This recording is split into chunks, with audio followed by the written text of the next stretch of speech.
สวทแพร่ FM 91 MHz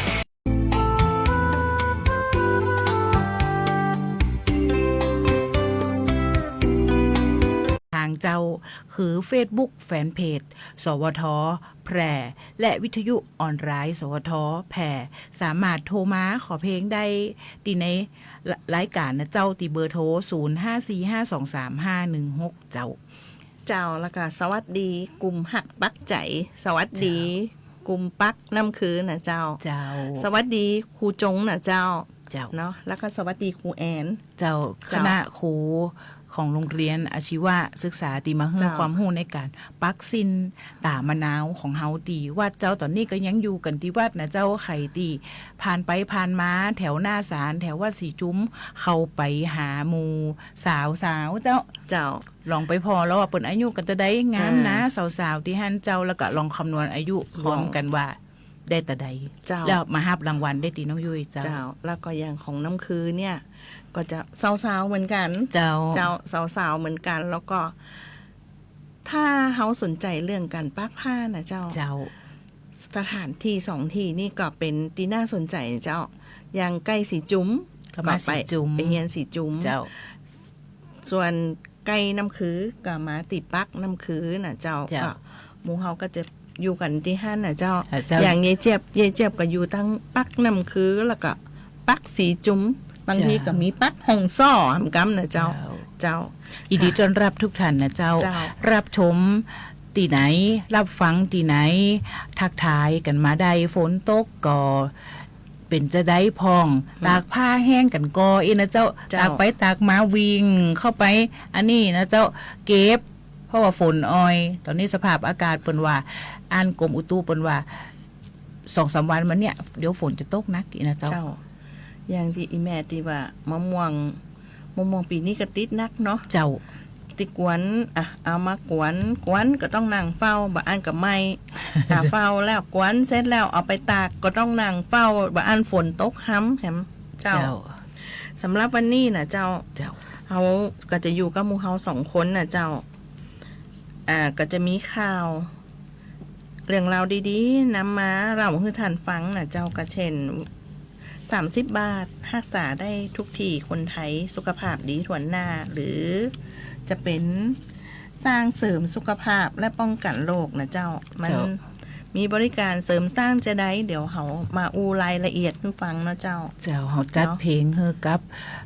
ตั้งตีกลุ่มขอนะเจ้าฟังรวมกันเนาะกลุ่มปักน้ำคือกับกลุ่มสีจุ้มนะเจ้า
อนเธอไว้ในใจ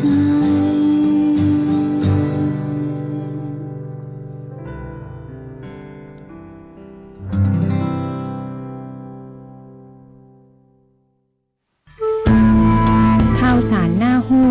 อู้ม่วนจวนฟังในช่วงอู้ข่าวเล่าสู่กันฟังเจ้ากลับมาสู่ช่วงลำเขาเนาะ เจ้า อันขอแนะนำศูนย์บริการคนพิการด้วยนะเจ้า เจ้า ถ้าท่านจะติดต่ออย่างหรือสอบถามอย่างสามารถโทรเข้าไปที่เบอร์054-520-013นะเจ้าเนาะหรือว่าบัตรเฮาหมดอายุหรือยังอย่างน่ะสามารถนำบัตรพิการน่ะไปเช็คได้นะเจ้าเนาะจ้ะน้องยุ้ยสำหรับข่าวแรก ก็เกี่ยวกับเรื่องของคนพิการนะเจ้าคือ จ้ะ เงินอุดหนุนสงเคราะห์และฟื้นฟูสมรรถภาพคนพิการเจ้า จ้ะ สิทธิประโยชน์นะเจ้าช่วยเหลือคนพิการที่ประสบปัญหาความเดือดร้อนอยู่ตามลำพังบ่มีผู้ดูแลอุปการะเจ้าช่วยเหลือครอบครัวคนพิการที่ประสบปัญหาความเดือดร้อนขาดแคลนขัดสนส่งผลกระทบต่อการดูแลคนพิการให้ความช่วยเหลือเป็นเงินหรือสิ่งของเครื่องอุปโภคบริโภคครั้งละบ่เกิน 3,000 บาทต่อครอบครัว เจ้า และปีละบ่เกิน3ครั้งเจ้า อืม เอกสารและหลักฐานก็คือ บัตรประจำตัวคนพิการสมุดบัญชีธนาคารเจ้ากระบวนการและขั้นตอนในการที่จะไปร้องขอเนี่ยนะเจ้า จ้ะ เขาจะ1สอบข้อเท็จจริงตรวจสอบคำร้องลงพื้นที่เยี่ยมบ้านเนี่ยเจ้าตามกระบวนการสังคมสงเคราะห์ว่าบ้านมีลักษณะเป็นยังไงพองที่อยู่อาศัยเป็นยังไงพองคณะกรรมการก็จะต้องพิจารณาเงินสงเคราะห์เจ้า จ้ะ เสนออพกพมจหัวหน้าหน่วยงานพิจารณาอนุมัติเพื่อความช่วยเหลือเจ้า เจ้าอีกทางมอบเงินสงเคราะห์ให้แก่คนพิการและครอบครัวทาง เดี๋ยวนี้เปิ่นสะดวกสบายแล้วน้องยุ้ยเนาะเมื่อก่อนเนี่ยถ้านั่นเขาก็จะต้องไปตีพมจเนาะเดี๋ยวนี้เปิ่นก็โอนผ่านธนาคารได้เลยเนาะเจ้า เจ้าเปิดว่าหมายเหตุตามระเบียบกรมส่งเสริมและพัฒนาคุณภาพชีวิตคนพิการว่าด้วยเงินอุดหนุนสงเคราะห์นะเจ้าการฟื้นฟูสมรรถภาพคนพิการปีพศ 2558นะเจ้าหมู่นี่นะเจ้าสถานที่ติดต่อนะเจ้ายังกรุงเทพมหานครก็ยืนต่อศูนย์บริการคนพิการกรุงเทพมหานครและศูนย์บริการคนพิการกรุงเทพมหานครสาขาต่างๆ4แห่งได้แก่สาขาสายไหมเจ้าลาดกระบังมีนบุรีและออมน้อยส่วนภูมิภาคก็ยืนต่อสำนักงานพัฒนาสังคมและความมั่นคงของมนุษย์ที่จังหวัดหรือศูนย์บริการคนพิการระดับจังหวัดเจ้าเมืองแปรเฮาไปตั้งได้เจ้าก็เมืองแปรเขาก็อยู่ตีสารกลางเนาะ เจ้า ตีจันหนึ่งเจ้า เจ้า แต่มาเดี๋ยวเนี่ยศูนย์บริการคนพิการเปิ่นก็แยกมาทางข้างนั่นนะเจ้าใกล้ๆกันท่านเนาะก็สะดวกสบายแล้วก็สถานตีก็โล่งเนาะตรงข้างๆก็จะเขียนว่าศูนย์บริการคนพิการน่ะเจ้าถ้าไปบ่ถูกก็โทรไปก่อนก็ได้เจ้าอ่ะ054-520-013นะเจ้าถามสถานตีว่าเข้าตังใดเนาะจ้ะ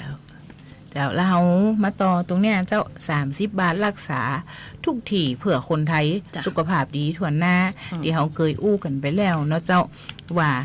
ทางเลือกใหม่ใกล้บ้านสำหรับอาการเจ็บป่วยเล็กน้อยสะดวกบ่ต้องรอคิวละบ่ต้องเสียค่าใช้จ่ายใช่แค่บัตรประชาชนใบเดียวนะเจ้า30 บาทรักษาทุกที่คือการใช้เทคโนโลยีดิจิทัลเชื่อมโยงข้อมูลสุขภาพของประชาชนอำนวยความสะดวกยกระดับระบบสุขภาพดิจิทัลให้มีประสิทธิภาพมากขึ้นเจ้า หรือว่าถ้าเขาอู้ง่ายๆก็คือบัตรท้อง30 บาทนะเจ้า ได้รับความสะดวกรวดเร็วบ่ต้องรอคิวนานรวมถึงนวัตกรรมสุขภาพเชิงรุกอีกมากมายเช่นหาหมอออนไลน์เจ้าพร้อมจะส่งยาถึงบ้านเจาะเลือดผู้ป่วยติดเตียงที่บ้านเป็นต้นนะเจ้า30 บาทรักษาทุกที่สุขภาพดีเริ่มที่ใกล้บ้าน จะได้อย่างนะเจ้าก็คือประชาชนที่มีสิทธิ์บัตรทองเนี่ยเจ้านอกจากจะรักษาตีหน่วยบริการปฐมภูมิประจำตามสิทธิ์แล้วก็ยังสามารถไปรับบริการได้ตีร้านยาเจ้าเยเจียบ เจ้าแย่ขออู้นะบอกว่าท่านจะอยู่ซิดบัตรทองจะอยู่ที่ไหนก็แล้วแต่นะเจ้าจะอยู่ต่างจังหวัดที่ท่านไปต้องไปดูงานหรือว่าต้องไปอยู่กับลูกกับหลานนะเจ้ายื่นบัตรประชาชนใบเดียวก็เข้าใจบริการได้ทันทีนะเจ้า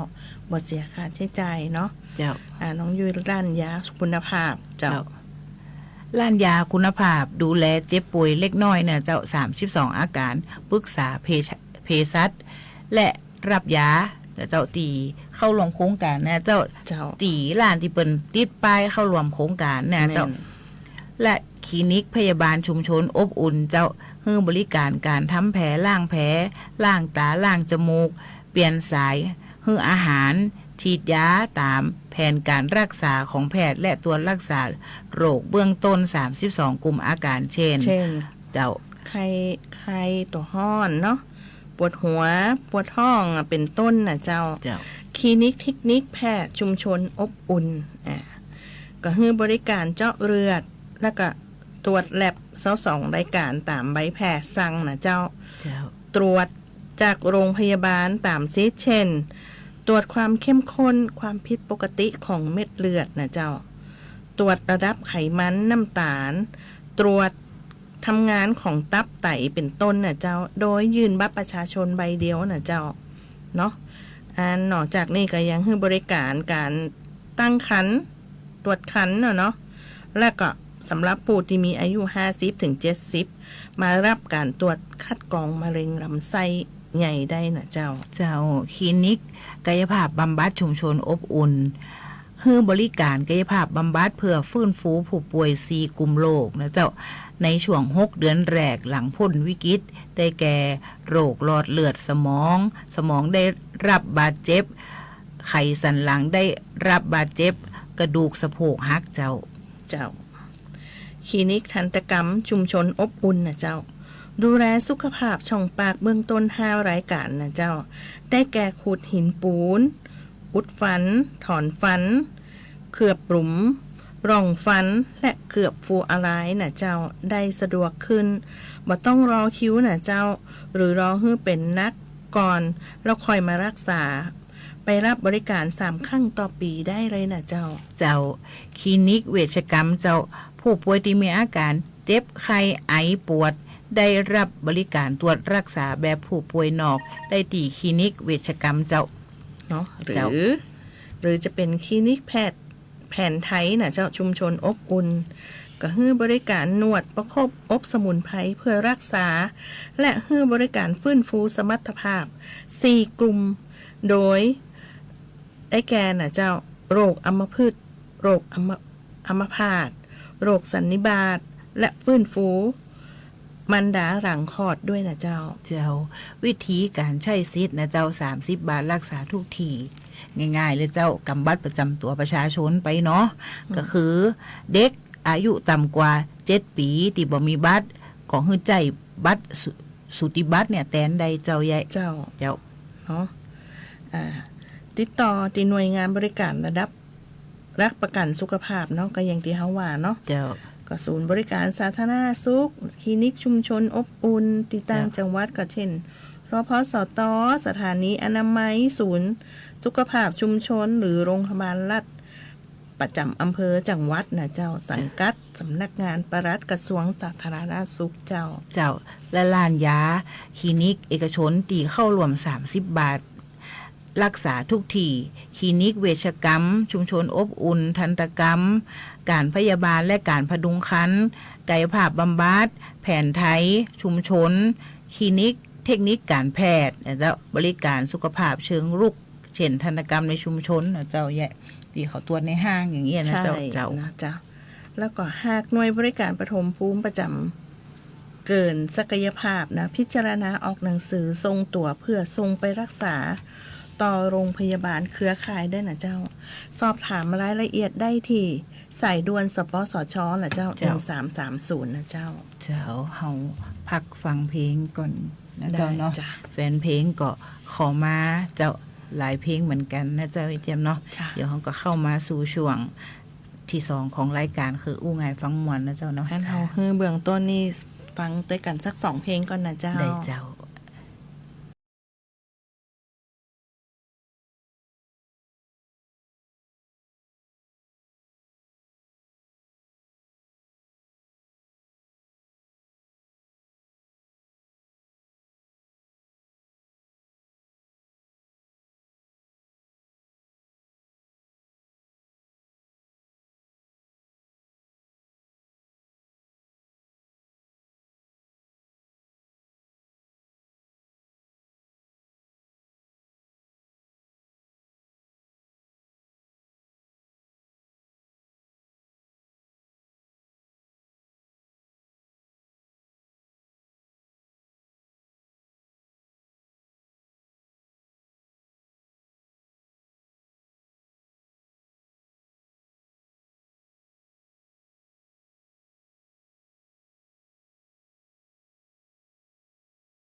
เจ้าว่าตึงข่าวตึงหลายติเขาส่งกันในมือถือมีตึงข่าวดีข่าวร้ายข่าวเร่งด่วน แต่ก็บ่ใจกูข่าวติจะเป็นข่าวแต้หนา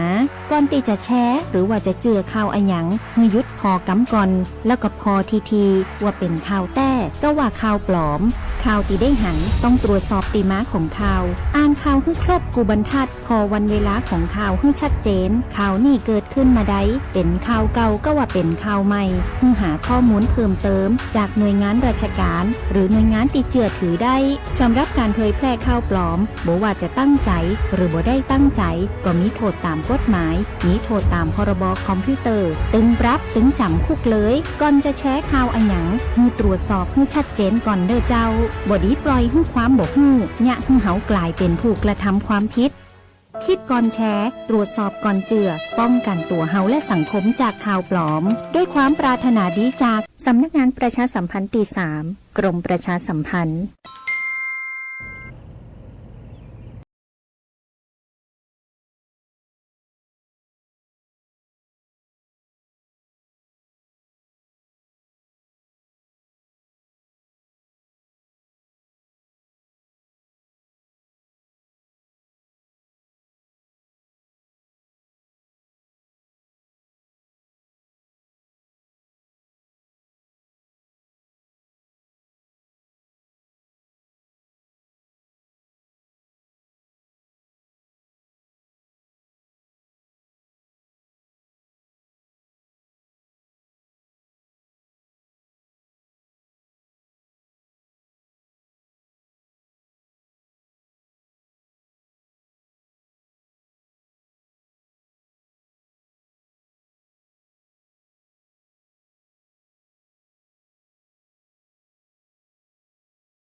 กันสบายๆได้ประเด็น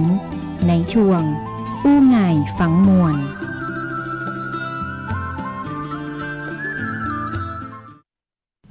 เจ้ากลับเข้ามาสู่รายการแผ่สารฝันพลังใจในช่วงอู้ง่ายฟังมวลนะเจ้าที่จะไม่อย่างมาอู้เฮอท่านผู้ฟัง ช่วงนี้เนาะเปิดกันรณรงค์กันเรื่องหมวกกันน็อกนะเจ้าเขาก็ยายก็จะอู้ทุกครั้งเนาะน้องยุ้ยเวลาที่เขาเข้ารายการเขาก็จะบอกว่าเขาก็จะมีเรื่องราวดีๆมาเล่าสู่กันฟังนะเจ้าโดยเฉพาะสวมหมวกกันน็อกนะเจ้าสวมหมวกนิรภัยนะทุกครั้งก่อนออกบ้านนะเจ้าบอกว่าเขาจะไปกาดไปใกล้ไปไก่นะเจ้าสวมหมวกกันน็อกเพื่อติดเป็นนิสัยเลยเนาะมันก็หนึ่งเขากับขับขี่ปลอดภัยถึงบ้านปลอดภัยเนาะเจ้าเนาะแล้วก็แถมอย่างหนึ่งก็คือเวลาเขาก็บ่ต้องกลัวพี่ตำรวจเปิดก็จะมาจับหมวกกันนอกเขา2 ปันคนซ่อนแฮม2 ปันเขาก็ถ้าเขาทำตามกฎจราจรแล้วนะเนาะมันก็ปลอดภัยตัวขับขี่ปลอดภัยกลับบ้านปลอดภัยเนาะอย่างที่ว่าข้าเจ้าว่าอุบัติเหตุมันไม่เคยเตือนเรานี่นะเพราะฉะนั้นแล้วก็แนะนำเรื่องหมวกขี่จักรยานน่ะน้องยุ้ยต่อเลยขี่จักรยานเลยเฮาขี่รถจักรยานยนต์เนี่ยเปิ้นบอกว่าขี่มอไซค์เอาว่ากันง่ายๆนะเจ้ายังกำมันเฮาเนาะเคียงๆอีเนาะขับเลนไหนได้ขับเลนไหนเสี่ยงนี่นะเจ้าวันนี้น้องยุ้ยก็จะมาอู้ฟังว่าขี่รถเลนไหนอ่ะจะปลอดภัยเปิ้นว่าเลนซ้ายเจ้าแม่นรถเครื่องของเฮาเนี่ยควรใจเลนซ้ายแต่ต้องระมัดระวังเพราะเฮาใจรวมกับรถใหญ่เช่นรถเมล์รถบรรทุกเห็นนะเจ้าเลนขอกำเลนซ้ายเนี่ยเขาขี่เลนซ้ายก็จริงแต่เวลาเขาขี่ตัวก้นมาเขาบดีแซงซ้ายเจ้าเจ้าตอนรายการน้องยุ้ยเลนขวานะเจ้ากฎหมายห้ามรถจักรยานยนต์เนี่ยขับเลนขวาเพราะเป็นเลนสำหรับรถยนต์ที่ใจความเร็วเจ้าและบริเวณไหลทางเนี่ยเจ้าห้ามรถทุกประเภทหรือเจ้าบอกว่าจะเป็นรถอะไรอย่างเนี่ยยกเว้นกรณีจำเป็นเช่นรถรู้เจ้าหรือรถเกิดอุบัติเหตุหรือในกรณีฉุกเฉินเจ้าสำหรับรถตำรวจรถพยาบาลรถฉุกเฉินนะเจ้าอย่างปีเจ้าเป็นประธานเครือข่ายเหยื่อเมาบ่ครับนี่เนาะเจ้าทุกๆปีเขาก็จะได้เพื่อนพี่น้องที่ร่วมเดินทางบนท้องถนนน่ะเกิดอุบัติเหตุบ่ย้อนขับขี่บ่ถูกลักจราจรเนาะเจ้าบ่เขามาจนเฮากับไปจนเขาโดยเฉพาะเมาแล้วครับน้องยุ้ยเจ้าเมาแล้วก็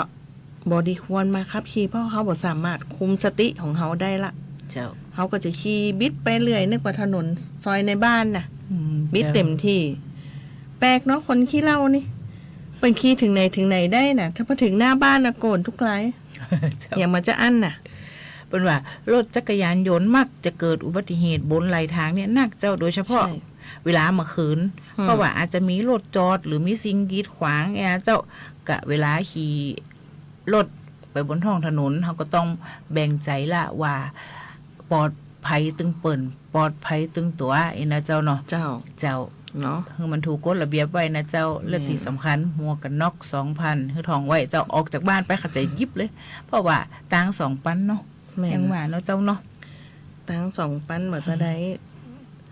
ถ้าเกิดอุบัติเหตุแล้วหาบ่สามารถแก้ไขได้เลยนะเจ้าไปพอเครือข่ายเขาเจ้าเตอะขาขาดกะขาแขนนอนติดเตียงย้อนอุบัติเหตุส่วนใหญ่ได้นะเจ้ามาตีเรื่องแยกขยะเจ้าเป็นปัญหาที่แบบว่าเนาะเจ้าทุกจังหวัดปะเรื่องขยะเนี่ยเจ้าบางวันต้องยุยเดินมาเนี่ยเจ้าบ่แยกขยะแล้วรถแบบเปิ่นมาเอาขยะแล้วหนีแบบอีเจี๊ยบน้ำที่มันเฮาบ่ได้แยกลงตีขยะแต่มันเหม็นทั่วแบบเหม็นมากเลยเจ้าก่อนที่จะแยกขยะฮู้จักถังขยะกันก่อนเจ้าสีเขียวเนี่ยมันคือขยะอันหยังสีเหลืองคือขยะอันหยังสีฟ้าคือขยะอันหยังแล้วก็สีแดงอ่ะคือขยะอันหยังที่เขาจะต้องนั่นเขาก็ต้องแยกประเภทให้ถูกอย่างเช่น ถังขยะสีเขียวคือขยะอินทรีย์ย่อยสลายตามธรรมชาติเช่นเศษอาหารใบไม้อย่างที่น้องยุ้ยว่า เจ้า เขาก็ไอ้ที่เป็นน้ำอ่ะ เท มาเดี๋ยวนี้ ขวางก่อน อ เจ้า สมนะเปิดก็จะมีถังขยะไปแจกให้ ถังขยะเปียก ใช่ในชุมชนนะเจ้า เจ้า ก็คือสามารถแยกขยะได้เป็นปุ๋ยทำเป็นปุ๋ยหมักหรือปุ๋ยชีวภาพ เช่น แล้วก็ช่วยลดปริมาณเศษอาหารที่เหลือทิ้งโดยเนี่ยกลายเป็นปุ๋ยได้นะเจ้า เจ้ามาฮู้จักถังขยะสีเหลืองนะเจ้าสีเหลืองก็คือขยะรีไซเคิลเจ้าเช่นขวดพลาสติกกระป๋องกระดาษแยกออกจากขยะอื่นล่างหรือหญ้าแห้งๆก่อนนะเจ้าแต่สำคัญที่สุดคือนำไปขายได้เจ้าตีล้านรับซื้อของเก่าส่งต่อให้หน่วยงานตีรับรีไซเคิลนะเจ้าขยะจะถูกนำกลับมาใจใหม่ผ่านกระบวนการรีไซเคิลเจ้าพี่เจียมน้องหันตีเปิดฝากระป๋องอ่ะจะเขาก็เอามาใส่เป็นกระปุกก็เจ้าตีบ้านยายไกลน่ะเวลากินมาได้เนี่ยเปิ้นจะเอาตีปิกตีว่าขวดโคกตีว่ากล้องอย่างเงี้ยนะเจ้าเพื่อจะใส่ไว้เผื่อไปอันบริจาคให้หมูขาเทียมไม่ว่าเจ้าแยะ เจ้า เจ้า ก็ช่วยได้แหมเนาะเป็น เจ้าถังสีฟ้าแล้วเจ้า สีฟ้าก็คือขยะทั่วไปนะเจ้า เจ้า เป็นรีไซเคิลบ่ได้ย่อยสลายบ่ได้เนาะเช่นพลาสติกใช่แล้ว2ขนม เจ้า หรือก็โฟมนะเจ้าขยะจะถูกนำเข้าสู่กระบวนการฝังกลบหรือนำไปเผาเพื่อผลิตพลังงานนะเจ้าพลาสติกบางชนิดนำไปใช้ซ้ำก่อนทิ้งได้นะเจ้า เจ้า เลือกใช้ที่สามารถนำกลับไปใช้ได้ทดแทนเช่น ถุงผ้าแก้วสเตนเลสนะเจ้า เจ้าเดี๋ยวมาหูจักกับขยะอันตรายนะเจ้าควรไปทิ้งที่ไหนก็คือถังขยะสีแดงเจ้า เจ้า เช่นถ่านไฟฉาย หลอดไฟ แบตเตอรี่ แยกให้ชัดเจนบ่ปะปนกับขยะประเภทอื่นนะทิ้งลงถังสีแดง ส่งไปยังจุดรับขยะอันตรายตีภาครัฐจัดให้เจ้า แล้วสิ่งที่สำคัญคือบ่ได้ไปเผามันนะเจ้าบ่ได้ไปเผาหรือว่าทิ้งลงแม่น้ำเพราะอาจเนี่ยคือเกิดพิษสะสมในสิ่งแวดล้อมได้เจ้าเจี๊ยบ จ้า เจ้า เนาะ เอาก็มาหู้แล้วเนาะว่า เวลาจะเอาไปทิ้งไอ้หยังเนี่ยทิ้งให้ถูกสีเขียวขวางไอ้หยังสีเหลืองสีฟ้าแล้วก็สีแดงเนาะเจ้าเนาะ เจ้า เจ้า เอามาย่ำรายการเฮาเหมือนกันเนาะ เจ้า สามารถขอเพลงมาได้ที่0545233516นะเจ้า เจ้า หรือ2ช่องทางอย่างที่น้องยุ้ยว่าน่ะ เจ้า Facebook Fanpage สวท8แล้วก็ วิทยุออนไลน์ นะเจ้า เจ้า เดี๋ยวฟังเพลงแหมสกามเนาะแล้วเขาก็ เจ้า กลับมาช่วงนานาสาระนะเจ้า เจ้า เจ้า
แบ่งกันปันความรู้ในช่วงนานาสาระนั่นเลยเนาะเจ้านานาสาระนะเจ้าวันนี้นานาสาระก็จะมาอู้เรื่องหน้าฝนนะเนาะน้องยุ้ยเนาะ เจ้า หน้าฝน เพิ่นบอกว่าเคยสังเกตกันก็ว่าทำไมตากฝนแล้วควรรีบสระผม เจ้า จ้ะ เพิ่นบอกว่าน้ำฝนที่ดูใสๆที่เฮาตากเนี่ยเจ้ามีสิ่งปนเปื้อนซ่อนอยู่เจ้า มีอย่างพ่องฝุ่นละออง PM 2.5 และ PM 10แล้วเจ้า แล้วก็มลภาวะทางอากาศเช่นไนโตรเจนออกไซด์เจ้าที่สำคัญคือสารเคมีจากโรงงานอุตสาหกรรมเจ้าไวรัสเจ้าเชื้อโรคแบคทีเรียเนี่ยคือป่วยได้เขาก็สงสัยเอาทำไมมันอยู่ในอันนี้ได้มีกับเจ้ามันเป็นการสะสมนะเจ้าเนาะเปิ้นว่าหลังโดนฝนแล้วเนี่ยจะเกิดผลเสียอย่างพ่องเจ้าก็คือสิ่งสกปรกสามารถเข้าสู่ปอดเฮาได้หรือเจ้าอีเจ็บผมและหนังศีรษะอับชื้นเสี่ยงการเกิดเชื้อราอุณหภูมิร่างกายต่ำลงภูมิคุ้มกันอ่อนแอแพร่ไวรัสผิวและโพรงจมูกอาจระคายเคืองแล้วหลังโดนฝนเฮือจะได้นะเจ้าหลังโดนฝนก็บ่ยากเลยเจ้าสระผมและอาบน้ำด้วยน้ำอุ่นเพื่อปรับอุณหภูมิร่างกายนะเจ้าเช็ดตัวและเป่าผมให้แห้งสนิทดื่มน้ำอุ่นหรือห่มผ้าให้ร่างกายอบอุ่นพักผ่อนให้เพียงพอเจ้าหากโดนฝนกินยาดักเลยดีกว่าใช่เปิ่นว่าบ่แนะนำเจ้า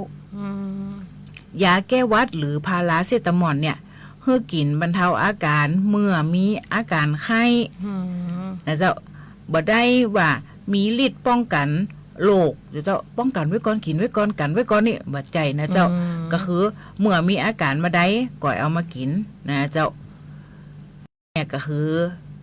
ทำไมเวลาตากฝนเวลาโดนฝนหัวโดนฝนควรจะไปอาบน้ำสระผมเจ้าน้องยุ้ยพูดถึงเรื่องหน้าฝนเนาะโดนฝนเจ้าคราวนี้เฮาก็มาว่าถ้าหน้าฝนเนี่ยช่วงฤดูฝนเนี่ยเฮาจะดูแลผู้สูงอายุในช่วงฤดูฝนจะได้เนาะก็ควรเรื่องป้องกันโรคทางเดินหายใจเรื่องอุบัติเหตุลื่นล้มเนี่ยนะน้องยุ้ยแล้วก็ดูแลให้อยู่ในสภาพที่อบอุ่นหลีกเลี่ยงการลุยน้ำหรือพื้นเปียกนอกจากนั้นควรดูแลสุขภาพผิวหนังให้ชุ่มชื่นนะเจ้าและป้องกันแมลงที่เป็นพิษที่อาจจะไปเพิ่มในช่วงหน้าฝนนะเจ้าน้องยุ้ยหน้าฝนก็ไข้เลือดออกก็เจ้าที่สำคัญที่เขาบอกว่าความตีแรงเพาะพันยุงเหียเวลามันโคบมาแล้วถ้ามันเป็นมาแล้วหูอีมันบ่ตันละเจ้าหูอีนี่คือไปบุญแล้วไอ้นะเจ้าการดูแลในช่วงฤดูฝนก็ดูแลร่างกายเปิ้นให้อบอุ่นเนาะสวมเสื้อผ้าที่แห้งและอบอุ่น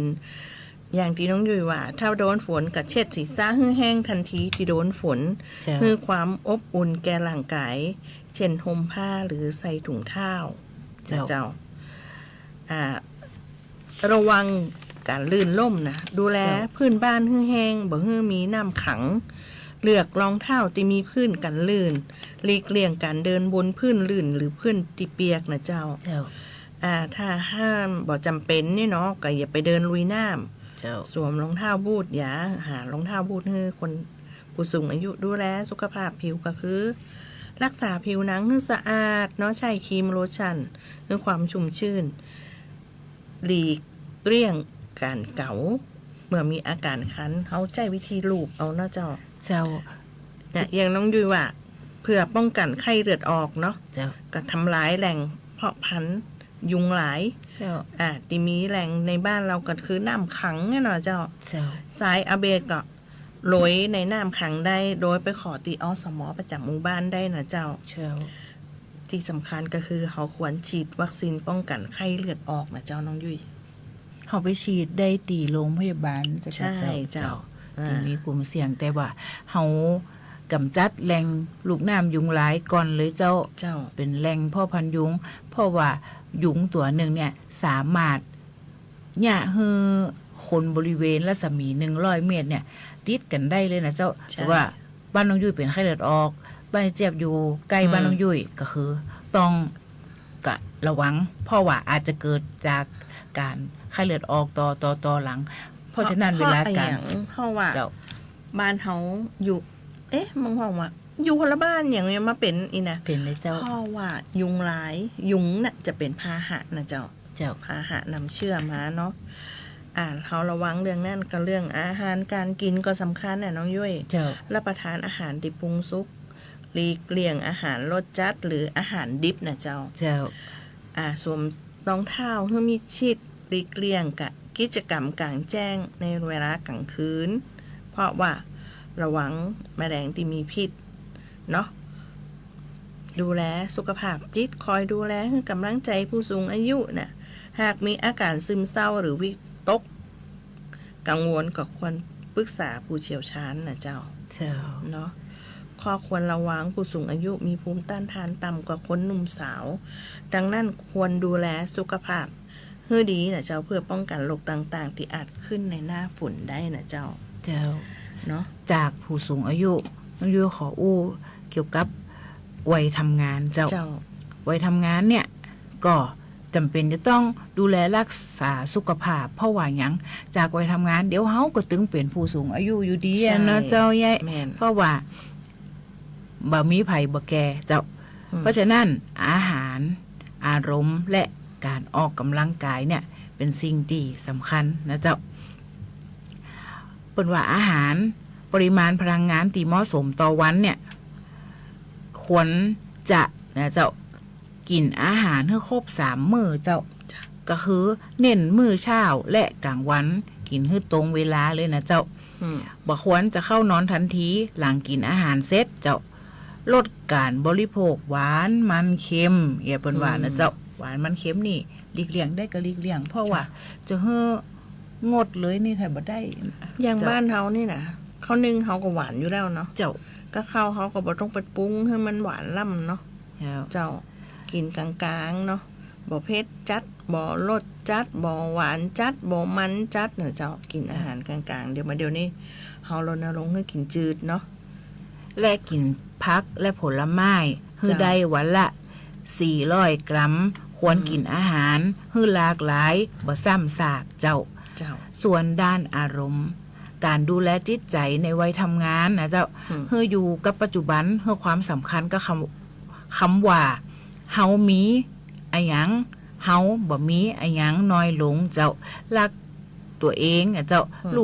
รู้จักตัวเก่าอ่ะเจ้ามีสติและสำรวจตัวเองอยู่เสมอนะเจ้าสร้างตนให้เหมาะกับงานเจ้าเฮาบอกว่าเฮาเก่งได้มากกว่าที่คิดเจ้า ใช่ รู้ทันการเปลี่ยนแปลงมีแผนสำรองบ่ว่าจะเจออุปสรรคอะไรหยังก็ให้มันผ่านไปได้อย่าเจ้าและที่สำคัญคือการออกกำลังกายนะเจ้าถ้ามันบ่ได้เหลียแหงก็เดินตำบานทันสักคือมันได้10 นาทีนะเจ้าการยืดเหยียดร่างกายอย่างเจ้ายังมีเวลาว่างหน่อยก็เข้าฟิตเนสเจ้าบ่ได้เข้าฟิตเนสก็รอบบ้านนั่นเลยเจ้า แม่น เจ้า เนาะ อย่า เดิ เจ้า นรอบๆบ้านเขาก็ได้ออกกำลังนั่นนะเจ้า เจ้า ก่อนจากลากันวันนี้เนาะเจ้าเขาก็ขอให้ท่านว่าก่อนออกบ้านเนาะสวมหมวกกันน็อกทุกข้างนะเจ้า ตรวจเครื่องยนต์แล้วก็ท่องไว้ได้นะเจ้าง่วงโทรเมาเราไม่ขับนะเจ้าขับขี่ปลอดภัยรักษากฎจราจรถึงบ้านปลอดภัยนะจ้ะ